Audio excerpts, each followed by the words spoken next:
আসসালামু আলাইকুম। কেমন আছেন আপনারা সবাই? আলহামদুলিল্লাহ, আমি তো আপনাদের দোয়ায় ভালোবাসায় অনেক ভালো আছি। তো প্রতিদিনের মতো আপনাদের মাঝে আবারও নিয়ে আসলাম একটি নতুন ব্লগ। তো ব্লগটি শুরু করলাম আজকে আমি দুপুর 10:30 বাজে। তো দেখতেই থাকুন আজকের ব্লগে আমি কি শেয়ার করছি। তো দেখতে দেখতে ভালোবাসা ভালো লাগা হয়ে যাবে।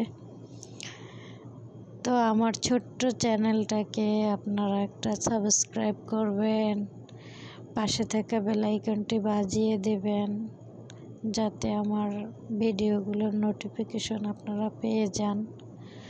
আর লাইক কমেন্ট শেয়ার করতে ভুলবেন না। তো দেখা যাক আজকে আমি কি করি। তো আজকে হলো আমার রান্নাঘরের চুলাটা হলো গ্যাস শেষ হয়ে গেছে।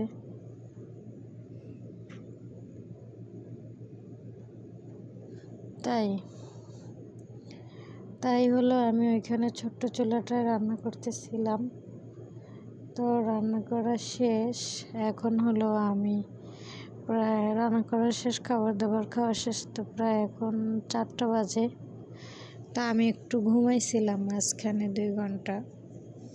তো এখন আমার একটু আইসক্রিম খাইতে ইচ্ছে করছিল, তাই আমি আর ম্যাডামের মেয়ে 2জন মিলে হেঁটে হেঁটে দোকানে যাচ্ছিলাম।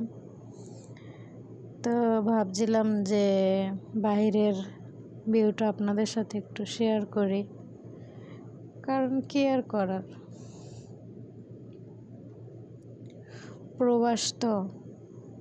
প্রবাসে বাবা মা ভাই বোন নিজের আপনজন প্রিয়জন সবাইকে ছেড়েই থাকতে হয়, ওদেরকে আপন করে নিয়েই। তো আমার এই ম্যাডামের মেয়েটা খুব ভালো, ও আমার সাথে খুব ফ্রেন্ডলি থাকে। তো এই তো দেখা যাচ্ছে আমাদের বাসার সামনের বাড়িগুলো দেখতে কেমন আর কি। আমি আবার একটু ভিডিও করছিলাম। একটা বাড়িতে সামনেই একটা কাঠগোলাপ গাছ আছে, তো কিছু ফুলও ফুটছে, খুব সুন্দর লাগে। আসলে ফুল সুন্দর, তাই ফুল সুন্দর লাগে। তাই তো আমরা যাইতেছি, তবে পথ বেশি না, 5 মিনিট লাগে যদি হেঁটে যায় সুন্দরভাবে। আর আমরা 2জন তো গল্প করতে করতে যাইতেছি, তাই মনে হইতেছে যে পথ শেষ হচ্ছিল না। তাই তো যাইতেছিলাম আর 2জনে খুব গল্প করতেছিলাম যে বাড়িগুলো কত সুন্দর। সামনে এই বাড়িটার সামনে কিছু আমাদের বাংলাদেশে যেরকম মিষ্টি আলু লতা হয়, ঠিক ওরকম লতা হয়েছে। জানি না এই লতাগুলো আসলে কি। তাই তো খুব রোদে আকাশের দিকে তাকানো যাচ্ছিল না। তো তারপরও হেঁটে হেঁটে যাচ্ছিলাম 2জনে, যেহেতু আইসক্রিম খাইতে খুব ইচ্ছে করছিল। এই তো আর অল্প একটু জায়গা আছে, এরপরে আমরা সেই অনাকাঙ্ক্ষিত দোকানে পৌঁছে যাব।